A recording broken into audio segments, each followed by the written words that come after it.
She wore the beard, took the throne, kept the boy king on standby, and made Egypt richer without swinging a single sword. When she died, the men freaked out and tried to delete her.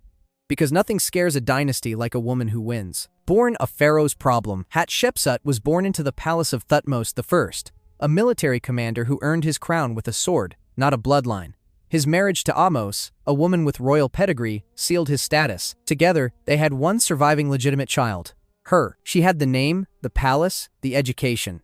Just not the equipment ancient Egypt demanded in a ruler. Being a daughter of the great royal wife gave her status. But pharaoh? That wasn't on the table. Egypt had no appetite for female kings. Queens could advise. They could marry up. They could pray. But rule alone? That was for men with bloodline credentials and a beard, real or painted. Still, she wasn't treated like a royal ornament. From childhood, Hatshepsut was trained like a prince. She studied hieroglyphs, learned rituals, managed estate inventories. She could calculate temple donations, debate with scribes, and recite offerings for half the gods on the wall. She didn't hover at the edges of court life. She understood how the system worked. She was sitting in on state affairs before she could legally run them. Thutmose I had sons, but not from Ahmose. That meant his heir wouldn't be full royal stock. The solution? Classic dynastic protocol. Marry the daughter to the son. Her half-brother, Thutmose II, was selected to rule. To clean it up, he married Hatshepsut. It wasn't romantic. It was administrative. Royal incest wasn't frowned upon. It was policy. Pharaohs didn't marry for love. They married for continuity. Thutmose II wore the crown. Hatshepsut wore everything else: authority, responsibility, and expectations. He was weak, probably younger, and never made much of a mark. She, meanwhile, had influence in temples, a reputation for competence, and a growing presence in palace politics. They had one daughter, Neferure, no sons, no clear male heir from their union. Still, Hatshepsut didn't fade into the background. She showed up in official inscriptions. She appeared beside Thutmose II in temple carvings. Same scale, same pose, same aura of command. That wasn't normal, and it wasn't accidental. She remained deeply visible, increasingly central, and never once looked like someone who planned to step aside quietly. She wasn't pharaoh yet, but the scribes were already carving her name deeper than expected, and Egypt was already listening. The king dies. Long live the kid? Thutmose II didn't leave behind a glorious reign. He left behind a toddler and a mess. His rule had been weak, maybe even symbolic. The man barely appears in military records. No great campaigns. No legendary constructions. His biggest achievement might have been marrying Hatshepsut, and even that looked more like strategy than romance. When he died, Egypt didn't erupt in mourning. It paused. Then it looked around and realized there was no adult pharaoh to take the throne. Technically, there was an heir, his infant son, Thutmose III. But this baby wasn't born to Hatshepsut. His mother was Iset, a secondary wife. That made the bloodline complicated. Pure enough to rule, but not pure enough to calm the court. So Egypt did what it always did in a crisis. It reached for a familiar name. Hatshepsut stepped in as regent. She was the late king's wife, the child's stepmother, and the daughter of a true queen. That gave her just enough legitimacy to hold the reins until the boy came of age. At first, she played the part. She didn't claim the throne. She didn't wear the royal kilt or call herself pharaoh. But behind the scenes, she was running the whole machine. Temples stayed loyal. Officials followed her lead. Foreign dignitaries met with her, not the boy. Statues still showed Thutmose III in royal poses, but they were ceremonial. He was too young to speak, let alone lead a prayer. Hatshepsut started appearing in art with royal emblems, first subtly, then not. She stood taller, wore more symbolic jewelry, positioned herself at the center of royal ceremonies. It was clear who was really in charge. No one pushed back. Not yet. She kept the title of God's wife of Ammon, a powerful religious post that gave her access to wealth and temple authority. She also placed her daughter Neferure in high-ranking priestess roles. This wasn't just about holding power. She was building a dynasty. Regency was supposed to be temporary. But the longer she ruled, the harder it became to imagine Egypt without her. The boy was still king on paper. But paper doesn't rule an empire, and in the background, Hatshepsut was already rewriting the job description. Surprise! I'm king now.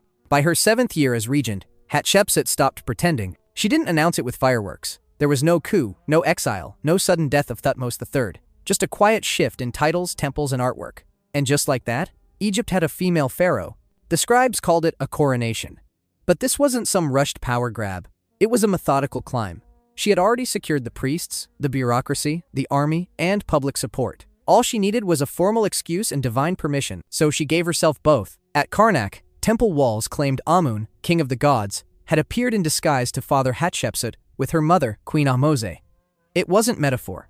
This was official theology. The god chose her before birth. Her rule was sacred. Once she made that case, she dropped the Regent Act.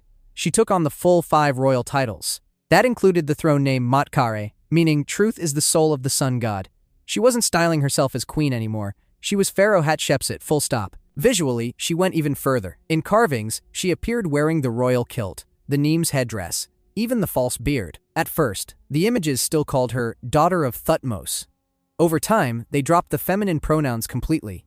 Some statues show her with a man's body, square jaw, broad shoulders, still labeled Hatshepsut, but recast in pharaonic form. Was Egypt shocked? Not really. This wasn't a culture built on elections. Legitimacy came from the gods and the flow of the Nile. If the temple said she was chosen, that was that. Thutmose III didn't vanish. He stayed in the royal court, listed as junior co-ruler. In practice, he was a teenager with no authority. Hatshepsut kept him close, but never equal. She didn't erase him. She just made him optional. Other women had ruled before, but only in emergencies. Hatshepsut made it permanent. She didn't ask to be called king. She demanded it, and Egypt agreed. One day, she was regent. The next, she was pharaoh. And for the next 2 decades, it would be the propaganda masterclass. Becoming king was one thing. Making people accept it, that took work. Hatshepsut didn't just rule. She rewrote the story of why she ruled.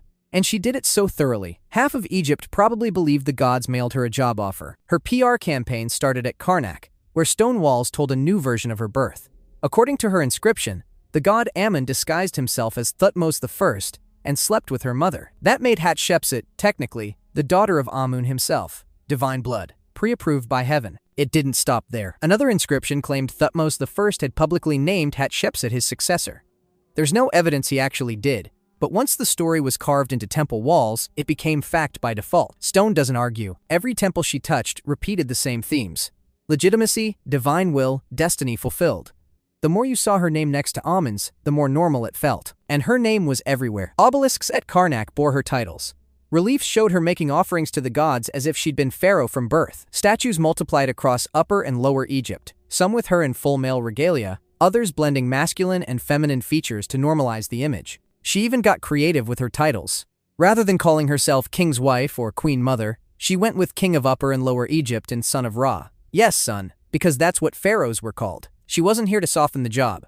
She was claiming the throne on its own term. Every wall, every sculpture, every official record repeated the same message. This is the natural order. The gods approve. Hatshepsut is king. And it worked. There were no rebellions, no palace uprisings, no civil war. Either the public believed it, or they were smart enough to keep quiet. Either way, she held the throne without spilling a drop of blood. By the time people realized what she'd done, the message was carved in granite. Good luck arguing with that. Building a pharaoh's ego. If Hatshepsut had one weakness, it wasn't war. It was limestone. Once the crown was hers, she got to work. And by work, we mean construction. Temples, statues, obelisks, shrines. Egypt turned into one giant stone billboard with her name chiseled on every surface. She wasn't the first to build, but she built bigger, faster, and with more flair than most kings before her. Her masterpiece was the mortuary temple at Deir el-Bahri, tucked beneath the cliffs on the west bank of Thebes. Multi-leveled, symmetrical, carved right into the mountain, it wasn't just a place for offerings. It was a message in stone. I'm not going anywhere. The temple told her version of events. Again, divine birth, God-chosen destiny, a peaceful, prosperous reign. The walls didn't show battles. They showed incense trees, tribute processions, and her standing next to gods like she belonged there. But she didn't stop at pretty pictures. She restored old temples left damaged from past rains and natural decay. Every time she repaired something, she left a little signature. Just a few hieroglyphs here and there reminding everyone who fixed it. Subtle flex. Then came the obelisks. At Karnak, she ordered 2 massive red granite obelisks, each over 97 feet tall. Carved in Aswan and floated hundreds of miles down the Nile. They were set up in front of the temple of Amun. The message was clear. Her reign was blessed, legitimate, and towering, literally. She dedicated them in gold, not metaphorically. The tips were actually covered in electrum, a gold-silver mix, to catch the sunlight and blind you with divine approval. Her image changed too. Statues once showed her with a slender frame and dress. Now she wore the Nemes headdress and the royal kilt, broad shoulders, square jaw, but still named Hatshepsut. Still the same woman, recast as king. She wasn't just building for the afterlife. She was building herself into history. Every block, every carving, every column reinforced her version of the truth. Not a backup ruler, not a placeholder, not a queen. A pharaoh? The pharaoh. And when you're wrapped in granite and 90-foot monuments, you don't just rewrite the rules, you become them.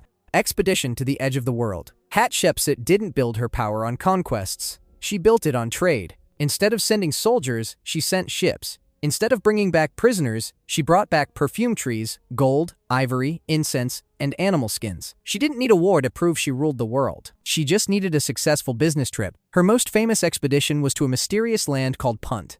Where exactly Punt was is still debated. Maybe modern Eritrea, maybe Somalia, maybe southern Arabia. The Egyptians called it God's land. What mattered more than geography was the haul. Around her 9th year as pharaoh, she commissioned a fleet to sail from the Red Sea with crews, scribes, and officials. These weren't short-distance fishing boats. They were large cargo ships loaded with goods for barter. It was one of the earliest recorded international trade missions in history. The result? A jackpot. The fleet returned with exotic treasures. Live baboons, panther skins, cinnamon, incense, ebony, gold, and the roots of myrrh trees. Hatshepsut ordered the trees planted at her temple in Deir el-Bahri. That's right, she imported a foreign forest for religious rituals and landscaping. She also had the entire trip carved into her temple walls in full detail. You can still see them, scenes of boats, palm trees, piles of gold, and people from Punt drawn with round bellies and strange hairstyles. Even the Queen of Punt shows up with swollen feet and a distinct profile. It wasn't just record-keeping, it was storytelling. The message was clear. Egypt was powerful, connected, and thriving under her rule. Trade didn't just benefit the temples. It made Hatshepsut rich in the eyes of the gods. Incense and myrrh were critical to religious ceremonies, and she delivered them in bulk. That gave her even more religious legitimacy and temple loyalty. This wasn't a side quest. It was the crown jewel of her reign. The male pharaohs bragged about battles. Hatshepsut bragged about diplomacy, logistics, and bringing home the weirdest cargo anyone had ever seen. She didn't cross deserts for glory. She crossed oceans for incense. And somehow, that made her more powerful than any general, playing nice with Thutmose III. Thutmose III didn't disappear. He just got sidelined. Even after Hatshepsut took the throne, she didn't erase him. His name stayed on official records. He appeared in ceremonies. He was listed as co-ruler on temple walls. But in reality, he was a silent partner, with no power, no crown, and no real say. It was a clever political move. If Hatshepsut had exiled or ignored him, it would have triggered backlash. Instead, she kept him close, raised him at court, let him grow up inside the palace walls under her control. He wasn't a threat. He was part of the furniture. On inscriptions, she was always listed first. His name came second, if at all. In royal art, she stood tall in the center. He was off to the side, sometimes even drawn as a child, long after he'd grown into a teenager. But she didn't strip him of everything. Thutmose III was trained as a military officer. He led troops. He learned the strategy, the tactics, the command structures. While Hatshepsut ruled from the temple steps, he gained experience out in the field. Whether that was a gift or a leash is still up for debate. Either way, she let him grow, but never outranked her. Some scholars think she planned to step down when he was older. Others believe she intended to rule until her death and never share real power. The truth? Probably somewhere in between. She was too smart to risk a civil war, and too ambitious to give up the throne early. The strange part is, he didn't rebel. There's no record of an uprising. Thutmose III played the role he was given, at least publicly. Whether it was loyalty, strategy, or survival instinct, he waited. And she gave him no reason to strike. Egypt was peaceful, rich, stable. Temples were overflowing with goods. Foreign relations were strong. No one in the palace was calling for a new ruler when everything was working. It was a balancing act. One pharaoh ruling by tradition, and the other by momentum. He had the title. She had the throne. And as long as she kept building temples, delivering goods, and calling herself king, there was no room for a power struggle. She didn't lock him out, she just never opened the door.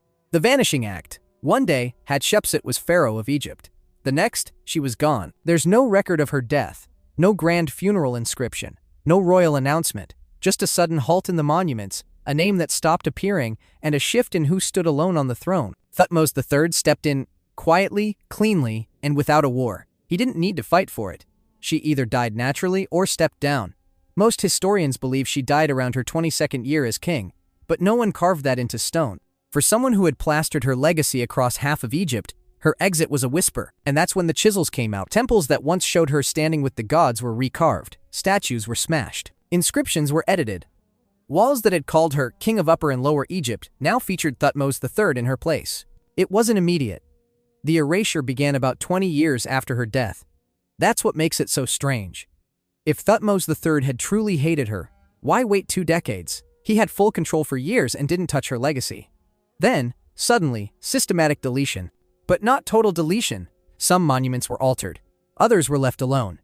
Her name was chiseled out of some cartouches, but still visible underneath. In some cases, her image was replaced with that of her father or husband, as if she'd never existed. So what was the point? Theory 1. Pure politics. Thutmose III wanted to make his own line look unbroken.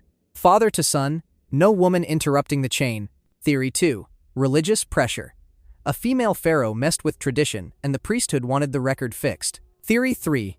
It wasn't personal, it was just dynastic cleanup. Whatever the reason, it worked. Later kings forgot her. Greek historians skipped her.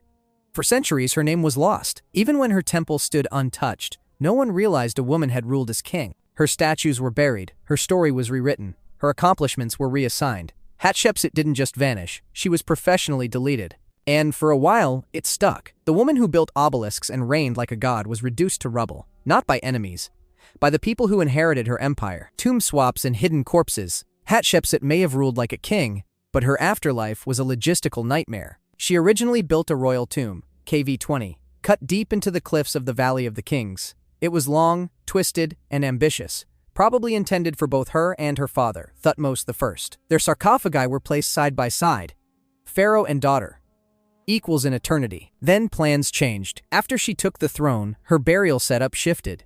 She likely moved Thutmose I's remains to a new tomb and began preparing a different layout for herself. The royal script was rewritten again, this time underground. At some point, her mummy was removed from her intended resting place. Whether it was to hide her, protect her, or erase her completely is still debated. What we know is that by the time modern archaeologists entered the scene, her tomb was a ghost house.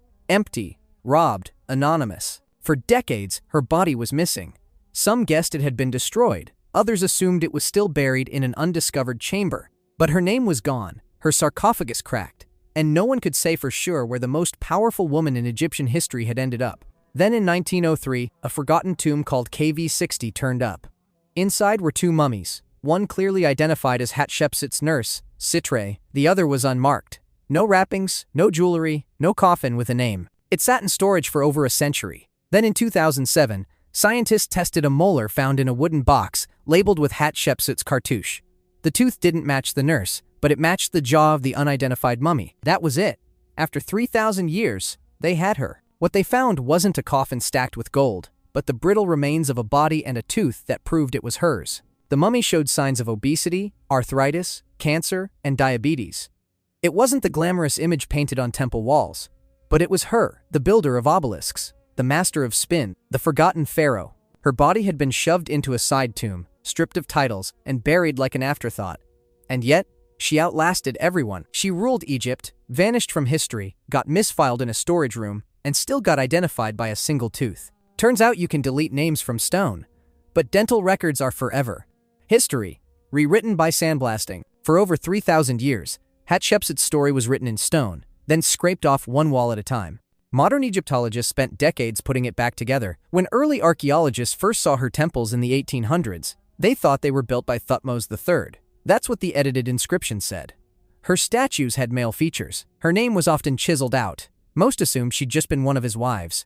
It wasn't until scholars started piecing together cartouches, cross-referencing royal titles, and translating untouched inscriptions that the truth cracked open. Egypt once had a woman who ruled not as queen, but as pharaoh, and she ruled for almost 22 years, longer than most men. Her name resurfaced in fragments. A hidden carving here, an untouched statue there, bits of evidence that didn't match the official narrative. Then the mummy was identified in 2007. That changed everything. The story flipped from, maybe there was a female ruler, to, this was one of the most powerful pharaohs in history, and she was nearly erased. Suddenly, scholars had to face it. Ancient Egypt didn't just forget her. It deleted her on purpose, and not because she was a tyrant or a disaster or a failure, but because she was too successful. She ruled with stability, expanded trade, and built on a scale that rivaled Egypt's great kings.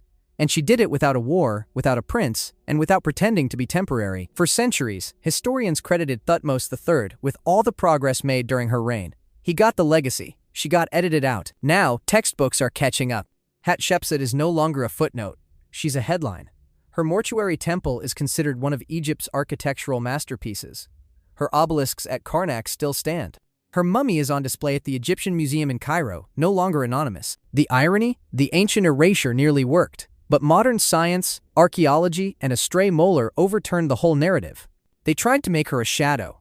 Instead, they made her a legend. And the lesson carved into the ruins is hard to miss. If you don't want to be remembered, go quietly.